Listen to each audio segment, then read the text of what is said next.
Hello, আসসালামু আলাইকুম। আমি মোহাম্মদ মিজানুর রহমান। বর্তমানে এইচআর ম্যানেজার হিসেবে ডিবিএইচ ফাইন্যান্স পিএলসিতে আছি। আমি লাস্ট 10 বছরে এইচআর ডিপার্টমেন্টে বিভিন্ন অর্গানাইজেশনে কাজ করে যাচ্ছি। এই দীর্ঘ 10 বছর এইচআর ডিপার্টমেন্টে কাজ করার সুবাদে হাজার হাজার রিক্রুটমেন্ট প্রক্রিয়ার মধ্যে দিয়ে আমাকে যেতে হয়েছে। এই দীর্ঘ পথ চলার খুব কাছ থেকে একটা নির্মম সত্য দেখেছি। শুধুমাত্র সামান্য কিছু ভুলের কারণে অনেক যোগ্য ক্যান্ডিডেট প্রতিযোগিতায় পিছিয়ে পড়ে। অনেক সময় দেখা যায় একটা সিভি দারুণ রিচ হওয়া সত্ত্বেও ছোটখাটো কিছু ভুলের কারণে সেটি এইচআর ম্যানেজার বা এইচআর ডিপার্টমেন্টে যারা কাজ করছে তারা পুরোটা না পড়ে রিজেক্ট করে দিচ্ছে। তাহলে দেরি না করে চলুন আমাদের আজকের ভিডিওটি শুরু করা যাক। আমরা মেইন ভিডিও শুরু করার আগে আপনাদেরকে একটা রিয়েল সিনারিও দেখাচ্ছি।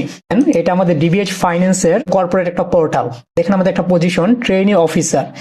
এটার জন্য প্রায় 5,000 অ্যাপ্লিকেশন পড়েছে। আমাদের এইখানে অ্যাপ্লিকেশনের সংখ্যা প্রায় এক একটা পজিশনের জন্য দেখেন প্রায় 1,000 করে, 7,000 জন অ্যাপ্লাই করেছে, 5,000 জন অ্যাপ্লাই করেছে। তো হচ্ছে এখানে রেশিও কিন্তু 1,000-এর উপরে, 1:1,000-এর উপরে।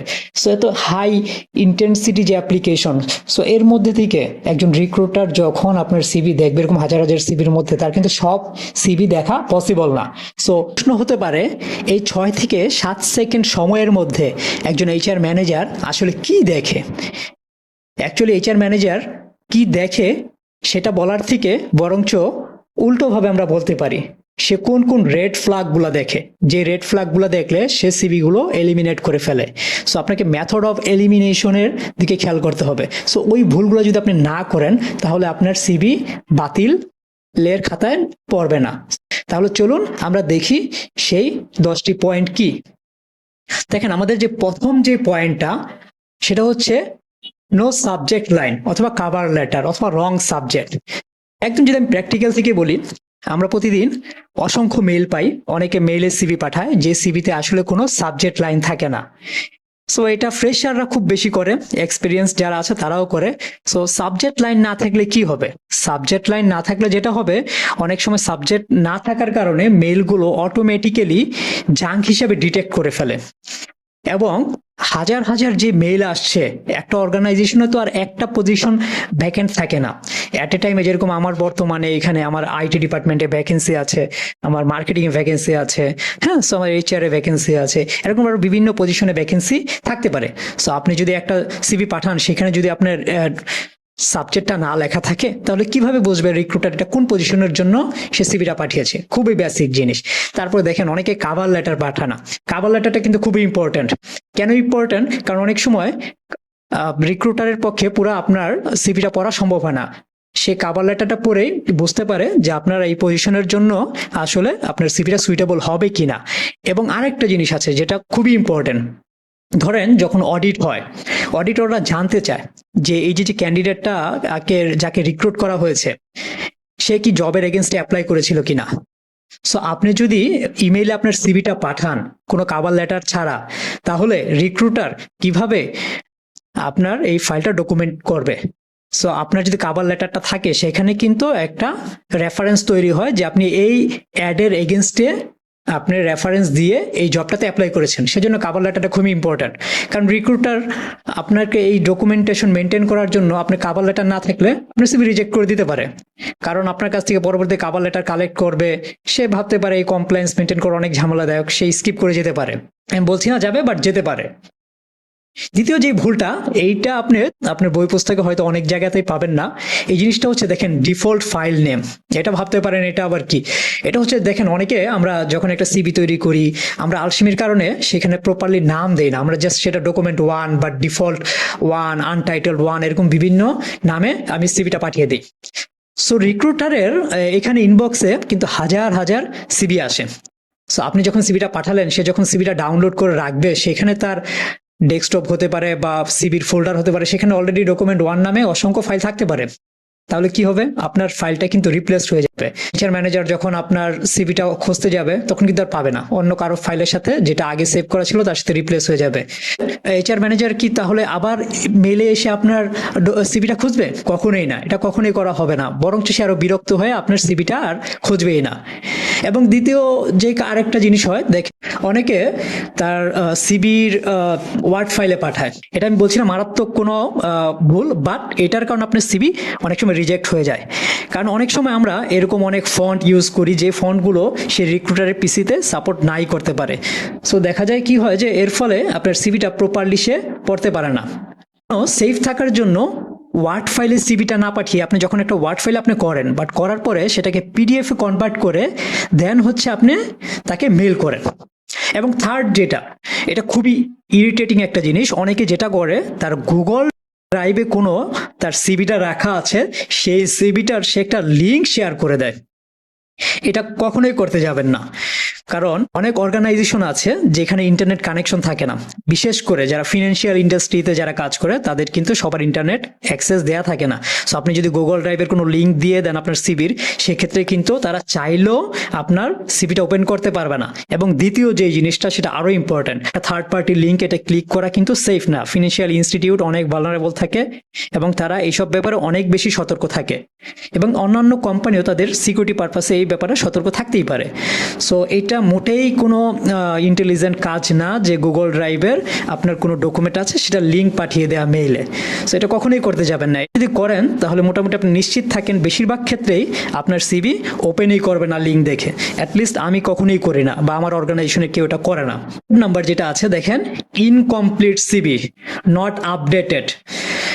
এই দুইটা জিনিস আমি একটু এক্সাম্পল দেখাই। দেখেন আমার বিডি জবসের, আমি আবার চলে যাচ্ছি, এখানে আমি কিছু অ্যাপ্লিকেশন দেখাই। দেখেন এখানে আপনি দেখতে পারবেন, এই যে দেখেন একজন একটা অ্যাপ্লিকেশন, সে আমাদের অ্যাসিস্ট্যান্ট সেলস অফিসার এই পজিশনের জন্য অ্যাপ্লাই করেছে।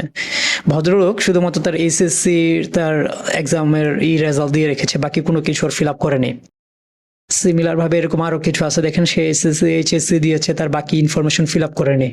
সে হয়তো কমপ্লিট করেছে বা করেনি, তারপর অনেক ইনফরমেশন নেই। হ্যাঁ, দেখেন তার এখানে তার যে এখানে তার অন্যান্য যে ডিটেলগুলো আছে, হ্যাঁ, সেগুলো তেমন কিছুই ওইভাবে দেয়া নেই। এবং আরেকটা জিনিস আছে, দেখেন আমি বিডি জবসে যখন আমরা সিভি গুলো দেখি, কোনো একটা অ্যাড এর ভিতরে আমরা ঢুকি, এভাবে এরকম একটা পোর্টাল আমরা দেখতে পাই বিডি জবসের। তো এই পোর্টালে কিন্তু একটা অপশন আছে আমাদের, যে আমরা এই সিবি যারা এখানে অ্যাপ্লিকেশন করেছে, যারা তাদের সিবিটা কতদিন আগে আপডেট করেছে, এরকম একটা ফিল্টার আছে। হ্যাঁ, সো দেখা যায় আপনি যদি সিবি রেগুলার আপডেট না করেন তাহলে কিন্তু রিক্রুটারের যে ইনিশিয়াল ফিল্টারিং এ আপনার সিবিটা বাতিল হয়ে যাবে। সো আমি যদি এখানে ফিল্টারিংটা দিই যে 6 মান্থ, হ্যাঁ, সো তখনই কিন্তু আপনার সিবিটা যদি আপনি রেগুলার আপডেট না করেন তাহলে কিন্তু বাতিল হয়ে যায়। বেশিরভাগ ক্ষেত্রে রিক্রুটারটা যেটা করে মিনিমাম 6 মান্থ বা 3 মান্থের একটা ফিল্টার ইউজ করে। সো ওদের যেটা হয়, আপনার সিবি যদি আপনি রেগুলার আপডেট না করেন তাহলে কিন্তু এখানে ফিল্টারিং এ আপনি বাতিল হয়ে যাবেন। এটা কিন্তু কাইন্ড অফ একটা এটিএস সিস্টেমের মতো অনেকটা। হ্যাঁ, আচ্ছা, এটা নিয়ে আমরা পরে কথা বলবো। সো আমার মনে হয় ইনকমপ্লিট সিভির ব্যাপারটা বোঝাতে পেরেছি এবং নট আপডেটেডটাও বোঝাতে পেরেছি। এবং এই ক্ষেত্রে আরেকটা জিনিস বলি, যে অনেকে ধরেন ইভেন আপনার অ্যাড্রেস প্রপারলি দেয় না। আমি এরকম একবার একটা সিভি পেয়েছি যেখানে তার কোনো মোবাইল নাম্বারই নেই সিবিতে, শুধুমাত্র তার অ্যাড্রেস দেওয়া আছে লেক সার্কাস কলাবাগানের একটা বাসার অ্যাড্রেস। সিবিতে আর কোনো অ্যাড্রেস নেই, নট ইভেন তার ইমেল অ্যাড্রেসও নেই বিডি জবসের একটা সিবিতে। সো সেক্ষেত্রে কি এটা কি আদৌ পসিবল যে আমি তার বাসার অ্যাড্রেসে চিঠি পাঠিয়ে তাকে জবের জন্য কল করব? এটা কখনোই পসিবল না। সো এটা একদম এক্সট্রিম একটা কেস বললাম, এরকম হয়তো বেশিরভাগ ক্ষেত্রে হয় না, বাট অনেকে যেটা করে যে তার ফোন নাম্বার আপডেটেড থাকে না, সে দেখা যায় এরকম একটা ফোন নাম্বার ইউজ করেছে যে ফোন নাম্বারটা বন্ধ বা সুইচ অফ। সো এক্ষেত্রে আপনি কি করবেন? এক্ষেত্রে অবশ্যই আপনার সিবিতে একাধিক ফোন নাম্বার ইউজ করবেন, কারণ কোনো কারণে আপনার একটা ফোন সুইচ অফ আসতেই পারে। সো চেষ্টা করবেন একাধিক ফোন নাম্বার বা ইমার্জেন্সি জায়গাতে ফ্যামিলি কারো ফোন নাম্বার অ্যাড করতে, ইন কেস যদি আপনাকে রিচ না করা যায় তাদের মাধ্যমেও অনেক সময় আপনাকে রিচ করতে পারে। আবার যেটা হয় যে যারা সেলসে জব করেন, অনেক সময় অনেকে তার অ্যাড্রেস আপডেট করে না, প্রেজেন্ট অ্যাড্রেস, পার্মানেন্ট অ্যাড্রেস সিবিতে অ্যাড করে না। বিশেষ করে এটা ইয়াং জেনারেশন যারা নিজেদেরকে অনেক কুল মনে করে তারা আসলে করে না, বাট এটা কিন্তু খুবই একটা রেড ফ্ল্যাগ, বিশেষ করে কিছু কিছু পজিশনের জন্য। আরেকটা অ্যাড ছিল, অ্যাডটাতে বলা ছিল দেখেন বেস্ট অ্যাট চট্টগ্রাম, এই পজিশনটাতে আমরা রিক্রুট করব চট্টগ্রামের লোকজনকে। হ্যাঁ, সো আপনি যদি মনে করেন যে না আমি সিবিতে আমরা অ্যাড্রেস দিব না, হ্যাঁ, বা অ্যাড্রেস ধরেন এই যে উনি দিয়েছে যেরকম মুগদা, সো দেখা যাচ্ছে উনি এখন হয়তো চট্টগ্রাম থাকে, কিন্তু অ্যাড্রেসটা উনি আপডেট করেনি, মুখ দিয়ে রেখেছে। এক্ষেত্রে ওনার শর্ট লিস্টেড হওয়ার চান্সেস কিন্তু অলমোস্ট জিরো। কেন? কারণ যেহেতু আমি বলেই দিয়েছি চিটাগাং বেস্ট, সো এক্ষেত্রে কিন্তু আমার পুরা এন্টায়ার জবে আপনার লোকেশনটা খুব ইম্পর্ট্যান্ট। কারণ আমি ওই সিভিগুলাই এখানে শর্ট লিস্টেড করবো যাদের কারেন্ট অ্যাড্রেস চট্টগ্রাম অথবা যারা পার্মানেন্ট অ্যাড্রেস চট্টগ্রাম। সো আপনি যদি কুল সাজার জন্য অ্যাড্রেস না দেন, দেখা গেল আপনার সিভিটা পারফেক্টলি ম্যাচড ওই পজিশনের জন্য, কিন্তু আপনি অ্যাড্রেস দেননি, তাহলে সেক্ষেত্রে কি হবে? আপনি কি শর্ট লিস্টেড হবেন? কখনোই হবেন না।